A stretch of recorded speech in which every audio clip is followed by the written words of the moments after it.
Hi friend, आज हम लोग बात करने वाले हैं सिप्ला लिमिटेड स्टॉक के बारे में। इस स्टॉक में प्रीवियस डे आपको 0.37% का रिटर्न आता हुआ देखने को मिली थी। जो स्टॉक अपने शॉर्ट टर्म में आपको ये नेगेटिव में ट्रेड करता हुआ देखने को मिल रहा था, वो स्टॉक फाइनली अब आपको पॉजिटिव में भी आता हुआ देखने को मिल रही है। सबसे पहले हम लोग इस स्टॉक के फाइनेंशियल पे नज़र डालने वाले हैं, उसके बाद इसके चार्ट पे चल के समझने वाले हैं कि इस स्टॉक में आपको कहाँ तक का टारगेट आता हुआ देखने को मिल सकती है। सबसे पहले हम लोग कंपनी के फाइनेंशियल पे नज़र डालते हैं। कंपनी का जो मार्केट कैप है वो आपको 1,18,395 करोड़ रुपीज़ का देखने को मिल रही है। स्टॉक का जो पी रेशियो है वो आपको 21.8 रुपीज़ का देखने को मिल रही है। ROCE की बात करते हैं तो 22.7% का देखने को मिल रहा है। कंपनी का जो बुक वैल्यू है वो आपको 408 रुपीज़ का देखने को मिल रही है। कंपनी की अगर हम लोग फेस वैल्यू की बात करते हैं तो आपको 2 रुपीज़ का फेस वैल्यू देखने को मिल रहा है। अगर हम लोग इस कंपनी क्वार्टरली रिजल्ट्स पे नज़र डालते हैं तो आप देख सकते हो कंपनी का जो सेल्स आपको जून 2025 में आपको ये 6,957 करोड़ रुपीज़ का था। वही सितंबर वाले क्वार्टर में ये बढ़ के आपको 7,589 करोड़ रुपीज़ का होता हुआ देखने को मिल रही है। वहीं अगर हम लोग इसकी ऑपरेटिंग प्रॉफिट की बात करते हैं, जो जून वाले क्वार्टर में आपको ये 1,778 करोड़ रुपीज़ का था, वही सितंबर वाले क्वार्टर में आपको ये बढ़ के 1,895 करोड़ रुपीज़ का होता हुआ देखने को मिल रही है। कंपनी का क्वार्टर ऑन क्वार्टर बेसिस पे काफ़ी अच्छा आपको इसमें जंप आता हुआ देखने को मिल रही है। वहीं पे अगर हम लोग इसके प्रॉफिट एंड लॉस स्टेटमेंट पे नज़र डालते हैं तो आप देख सकते हो कंपनी का जो सेल्स है वो आपको ईयर ऑन ईयर बेसिस पे मार्च 2024 में आपको ये 25,774 करोड़ रुपीज़ का था। वहीं मार्च 2025 में आपको ये बढ़ के 27,548 करोड़ रुपीज़ का होता हुआ देखने को मिल रही है। कंपनी की अगर हम लोग ऑपरेटिंग प्रॉफिट की बात करते हैं तो मार्च 2024 में आपको ये 6,291 करोड़ रुपीज़ का था। वहीं मार्च 2025 में आपको ये बढ़ के 7,128 करोड़ रुपीज़ का होता हुआ देखने को मिल रही है। कंपनी की अगर हम लोग बैलेंस शीट पे नज़र डालते हैं तो आप देख सकते हो कंपनी का जो इक्विटी कैपिटल है वो आपको मार्च 2024 में आपको 161 करोड़ रुपीज़ का था। वहीं मार्च 2025 में आपको ये बढ़ के 162 करोड़ रुपीज़ का होता हुआ देखने को मिल रही है। कंपनी की अगर हम लोग रिजर्व्स पे नज़र डालते हैं तो आप देख सकते हो मार्च 2024 में आपको ये 26,545 करोड़ रुपीज़ का था।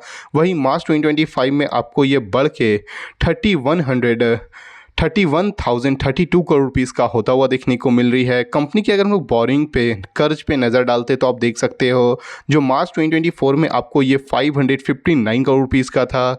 वहीं मार्च 2025 में आपको ये डिक्लाइन होके 438 करोड़ रुपीज़ का होता हुआ देखने को मिल रही है। किसी भी कंपनी का जो बोरिंग है, जो कर्ज है, वो कम होती है तो कंपनी के लिए काफ़ी बड़ी पॉजिटिव न्यूज़ मानी जाती है।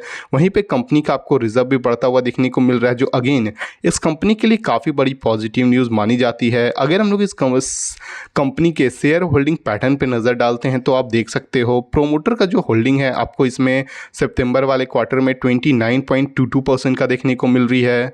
फॉरेन इन्वेस्टर की अगर हम लोग बात करते हैं तो 24.54% का देखने को मिल रही है। डोमेस्टिक इन्वेस्टर की अगर हम लोग बात करते हैं तो 29.98% का देखने को मिल रही है। वहीं पर अगर हम लोग गवर्नमेंट की स्टेक की बात करते हैं तो आपको ये 0.27% की देखने को मिल रही है। और पब्लिक की होल्डिंग पे नज़र डालते हैं तो आपको ये 15.99% का देखने को मिल रहा है। कंपनी का ओवरऑल जो फाइनेंशियल है वो आपको काफ़ी ज़्यादा अच्छी देखने को मिल रही है। चलिए हम लोग इसके चार्ट पे चल के समझते हैं कि इस स्टॉक में आपको कहाँ तक का टारगेट आता हुआ देखने को मिल सकती है। जैसे कि आप देख सकते हो हम लोग इस स्टॉक के चार्ट के ऊपर आ चुके हैं। ये स्टॉक जो करंटली अभी आपको 1,465 रुपीज़ के पास ट्रेड करता हुआ देखने को मिल रही है। इस स्टॉक का जो सबसे इंपॉर्टेंट जो सपोर्ट था वो आपको 1,457 रुपीज़ का देखने को मिल रही थी।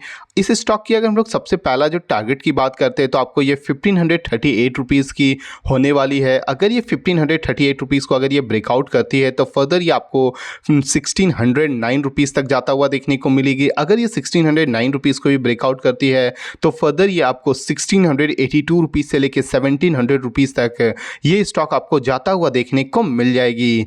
अगर हम लोग इस स्टॉक की अगर 1 वीक के टाइम फ्रेम में अगर आप नज़र डालते हैं तो आप देख सकते हैं ये स्टॉक अपने जो काफ़ी ज़्यादा जो सपोर्ट था, इंपॉर्टेंट जो सपोर्ट था, आपको ये 1,457 रुपीज़ से रिवर्सल आता हुआ देखने को मिल चुकी है। ये स्टॉक आपको दो बार आपको रेजिस्टेंस के बाद आपको ये अपने ऑल टाइम जो हाई है 1,700 रुपीज़ के पास भी जाता हुआ देखने को मिल जाएगी। अगर आप इस स्टॉक में इन्वेस्ट करना चाहते तो बिल्कुल कर सकते हो, क्योंकि आपको इसमें सबसे पहला टारगेट 1538 रुपीज़ का, उसके बाद आपको 1609 रुपीज़ का, और जो तीसरा टारगेट होने वाला है वो आपको 1700 रुपीज़ के अप्रॉक्स आपको आता हुआ देखने को मिल जाएगा। ये जो वीडियो है वो केवल एजुकेशनल पर्पस के लिए है। अगर आपको इस वीडियो से थोड़ी भी वैल्यूएबल इंफॉर्मेशन मिली हो तो प्लीज़ वीडियो को लाइक और चैनल को सब्सक्राइब करना ना भूलें। Thank you.